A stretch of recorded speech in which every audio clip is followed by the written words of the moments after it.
Today's call to worship was written by Kathy Ryan Starr. Welcome to this place of peace. May we find some moments of quiet contemplation. Welcome to this place of celebration.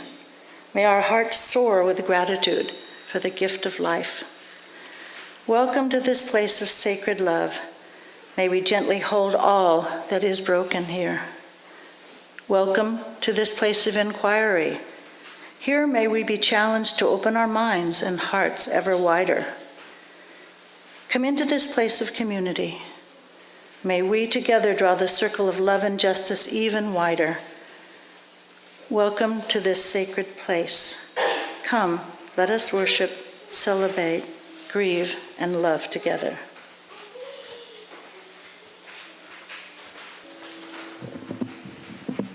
All right. This morning's book is Nuffle Bunny, a cautionary tale by Mo Willems. Not so long ago, before she could even speak words, Trixie went on an errand with her daddy. Trixie and her daddy went down the block, through the park, past the school, and into the laundromat. Trixie helped her daddy put the laundry into the machine. Have all of you helped this way? Yes? Some laundry has happened? Good. She even got to put the money into the machine. Then they left. But a couple people have said, uh-oh, and that is right. There is an uh-oh here. But a block or so later, Trixie realized something. Trixie turned to her daddy and said, "Eggle, flaggle, clabble." "That's right," replied her daddy. "We're going home." Trixie does not look happy right down here, does she? That is not a happy Trixie. "Aggle, flaggle, clabble," said Trixie again. "Blaggle, plabble, wumpy, flappy, snurp." "Now please don't get fussy," said her daddy. Well, she had no choice. Trixie bawled, "Wah!" She went boneless. She did everything she could to show how unhappy she was. By the time they got home, her daddy was unhappy too. As soon as Trixie's mommy opened the door, she asked, "Where's Nuffle Bunny?" Uh-huh. Yeah, that's right. The whole family ran down the block, and they ran through the park. They zoomed past the school and into the laundromat. Trixie's daddy looked for Nuffle Bunny and looked and looked and looked, but Nuffle Bunny was nowhere to be found. So Trixie's daddy decided to look harder until Nuffle Bunny! And those were the first words that Trixie ever said. And this is a story about sometimes a great change can come from a challenging circumstance. Please join me while we sing our children out to religious exploration. For today's sermon, Gloria and Jim and I will all be giving our reflections on the themes of the seasons of our life. In between our sermons, we'll each take a minute for quiet reflection or meditation. There'll be a pause, so that's planned. Like many of us, my path to adulthood was fairly traditional. I left home for college, and I graduated, and got a job, and an apartment, and a cat. To my parents' delight, I started paying my own car and health insurance. They were so happy. I got married and I moved to a different state, and I bought a home and started a career and had children. And if I had children, then I had a minivan. And I joined the PTA, and I learned to referee girls under 9 soccer, which, for the record, I must put down as one of the most terrifying and difficult things I have ever done for love, ever. Yet at many points along the way, I have had the persistent and slightly nagging feeling that I was an imposter in adulthood. Occasionally, things would happen that would throw this into sharp relief. The day we strapped our impossibly tiny 2-day-old son into his car seat at the hospital and drove home at the suddenly terrifying speed of 15 miles an hour was one. And the day we signed the mortgage papers for our house, just me and my husband and the notary public sitting at our dining room table, nary a financial expert in sight, was another. At both times, I had the slightly panicked feeling that I was clearly not qualified for the responsibilities with which I was being entrusted. Surely, wasn't adult supervision advisable at times like these? Required, even? I instinctively knew that the external signs of adulthood that I displayed so competently didn't completely correlate with an internal transition to adulthood, a transition that I somehow felt was incomplete. Then one day, I found myself at odds with a fellow volunteer with whom I was working on a project. Some miscommunication had occurred. One of us had failed the other in some small but significant way, and we were thrown into discord. At first, I denied the problem and tried to ignore the increasing chill in our relationship. Then, I boldly decided on a strong course of inaction. And when the situation still surprisingly did not improve, I finally acknowledged that the issue needed fixing, and I set my mind to figuring out how to get it done. After a day or so of actually quite a lot of thinking, I'm ashamed to admit, I came across a terrific solution. I would call my mom, and she would fix it for me and make it all better. I was across the living room with a baby on my hip and the phone in my hand and the area code of my parents' number dialed before I came to my senses. I was going to call my mom, who lived 1,000 miles away, and tell her I was having trouble with someone I volunteered with. And then what? Give her that person's phone number? And have her call them on my behalf? What on earth was I thinking?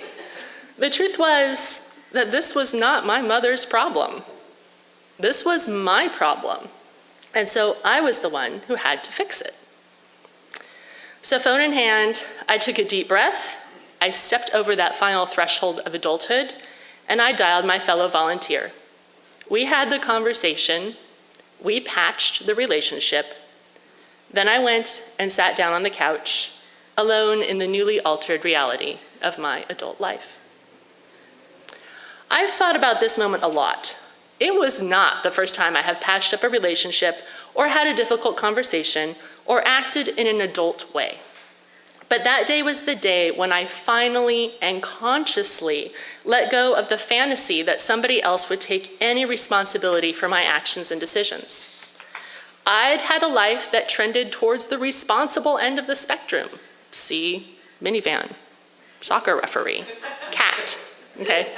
But part of me had always hoped, assumed, or fantasized that if things got too uncomfortable or too challenging or too difficult, someone else would swoop to my rescue. Becoming adult meant putting that false story aside. Since that day, I've been thinking about and writing a new story for myself about what it means to be an adult. Being a grown-up is full of the joy of self-determination, but it is also hard. Trying to explain war to my 10-year-old, or figuring out a way to cook kale that everybody likes, or telling loved ones that a family member has unexpectedly died. These things are not easy. But there is another truth about adulthood. Those problems are not the hardest we are called upon to solve. In reflection, I've come to believe that while being responsible for oneself and actions is an essential part of full adulthood, it alone is not sufficient. It is not enough to keep my own house clean and my own family fed. And yes, kale is involved. I'm called to engage fully with not only my own challenges, but also with wrongs not of my doing and damage not of my hands. Being called thus is the nature and perhaps the very core of what being an adult now means to me. We are asked to love our enemies, and together we are tasked with the repair of the world.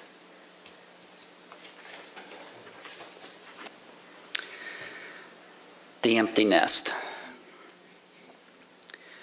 For the last 18 years, a big part of my adult identity has been shaped around being a good parent. The role of a parent is to keep our kids safe and ultimately launch them in their own independent lives, to equip our kids to lead a good life. We want our kids to do good in the world, to find love, meaning, contentment, success, or whatever might be on your list of what makes a good life. Much of my non-working time involved helping my kid grow with education and experiences and developing a moral compass, maybe. This was a pretty big part of a pretty big segment of my life, and then one day last year, it just seemed to be over. So what are we to make of this life transition when our kids move on and everyday parenting just seems to be behind us? We're moving on with our own lives and redefining our relationship with our young adult children who, let's face it, we all know are not really adults.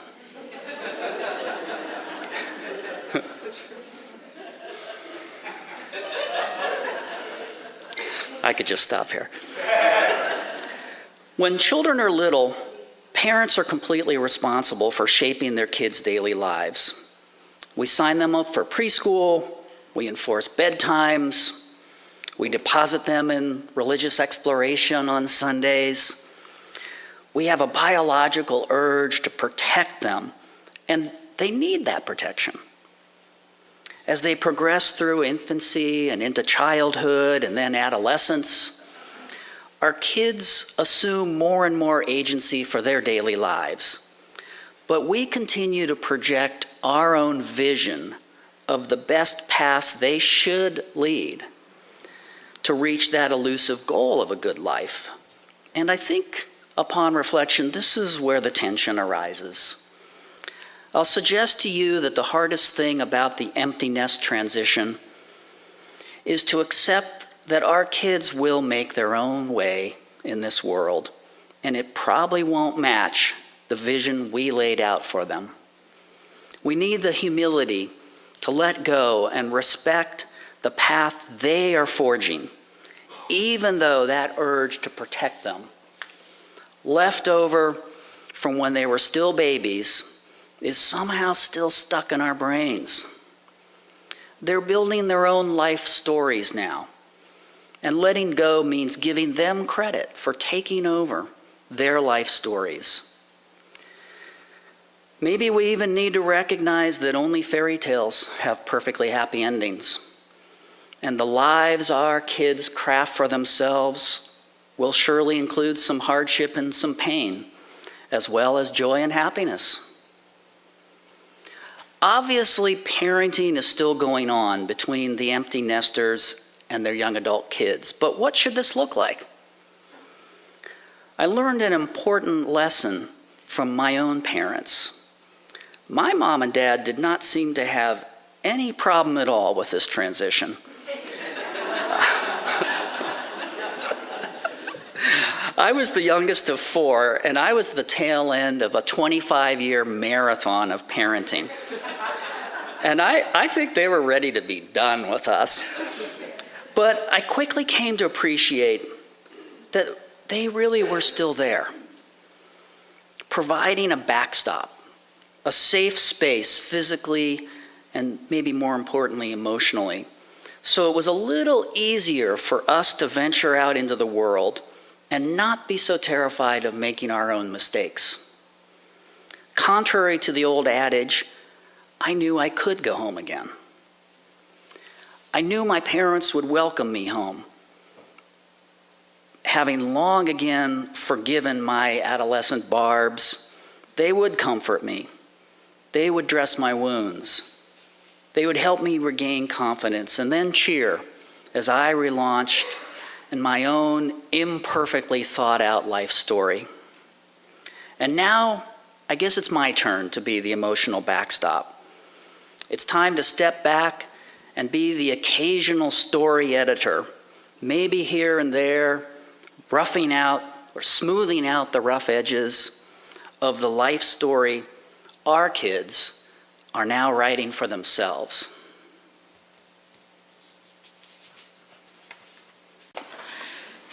I want to tell you about my friend. I have a friend named Carol. We've been friends since we were 10.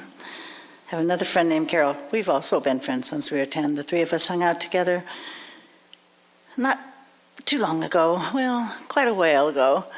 We went down to Balboa, where we always hung out, pretended we were teenagers. We were exhausted at the end of the weekend and remembered we aren't teenagers. Then, several years ago, one of the Carols and I decided to go to our high school reunion. Now, I don't know anything that's more terrifying than deciding to go to your high school reunion. We talked on the phone several times before it, remembering all of these wonderful people, remembering the mean girls that we'd have to face, all of those high school traumas. So she got there a little bit before, to the hotel before I did. She got all registered in her room. I met her down in the lobby and I went in to register. And she said, I'm going to go down to the bar and let's see if anybody's there. I'll just check it out. I said, good. So I started to register and she was at my side. I said, Carol, what happened? You didn't stay? And she said, oh, no, we don't have to go in there. There's just a bunch of old guys.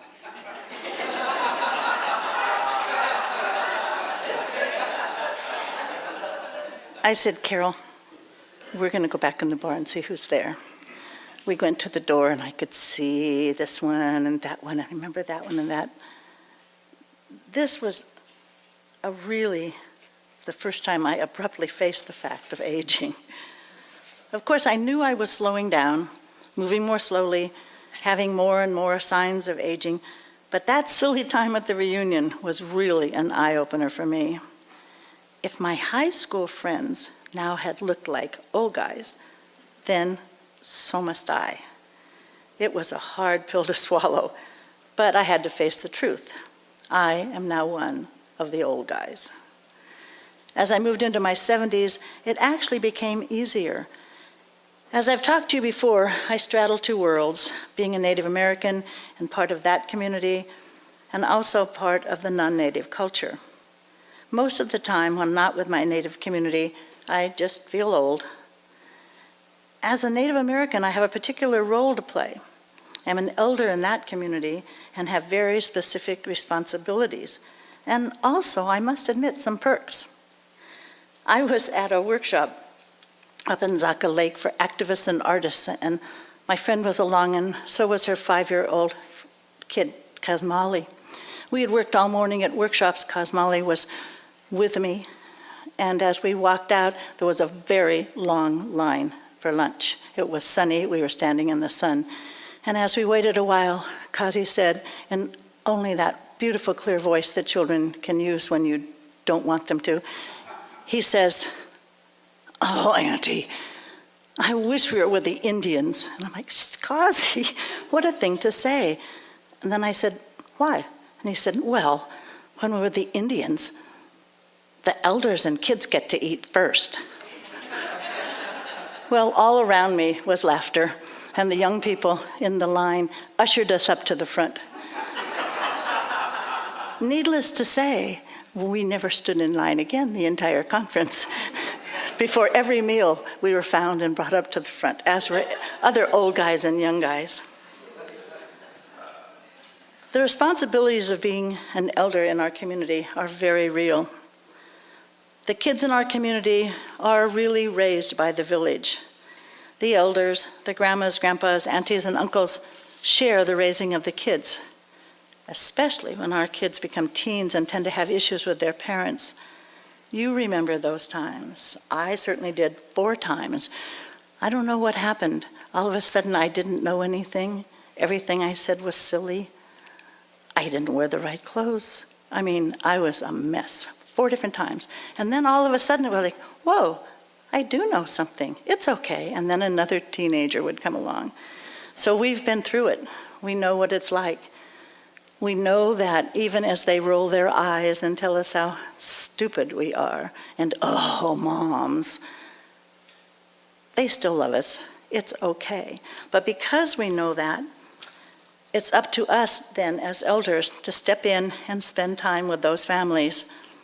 We have a time to share our stories, our dreams for them, and our expectations.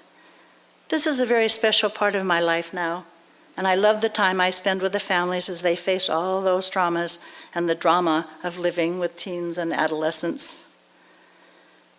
As elders, we sometimes fill the role of peacemakers, of having circles and ceremony to heal hurts in the community. We as elders are called upon to bring family and friends together to work out hard feelings and misunderstandings. This is an important part of living in community. We also share our stories and histories of the families and community, of how it was, how things came to be. Oral history is very important to us, and the elders have become the story keepers. These are very specific ways of being and are very important to me. They give me a feeling of being useful, of having a meaningful place, of being valued. I guess being one of the old guys isn't so bad. Thank you for the privilege of speaking today. On behalf of the Sierra Club, we're going to be taking a half-basket offering. And I would just like to say that in keeping with our theme of To Everything There Is a Season, right now I think that there is not a time for silence, but rather a time to speak. And the Sierra Club for over 120 years has been speaking on behalf of conservation and preservation, founded by John Muir during the time of the robber barons, who were clear-cutting in our national forests, damming places like Hetch Hetchy, in the little Yosemite that was lost. He was a stubborn Scot, a mountain man, who dedicated his life to the preservation and conservation of national monuments, establishing the national park system. And now all of these monuments and national parks are threatened.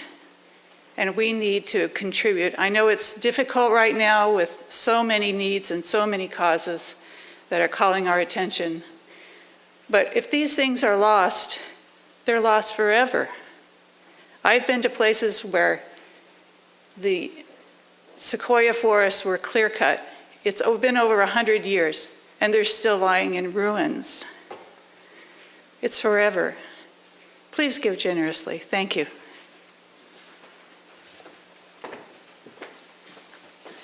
Thank you, Susan. And please join hands and remain standing for the benediction.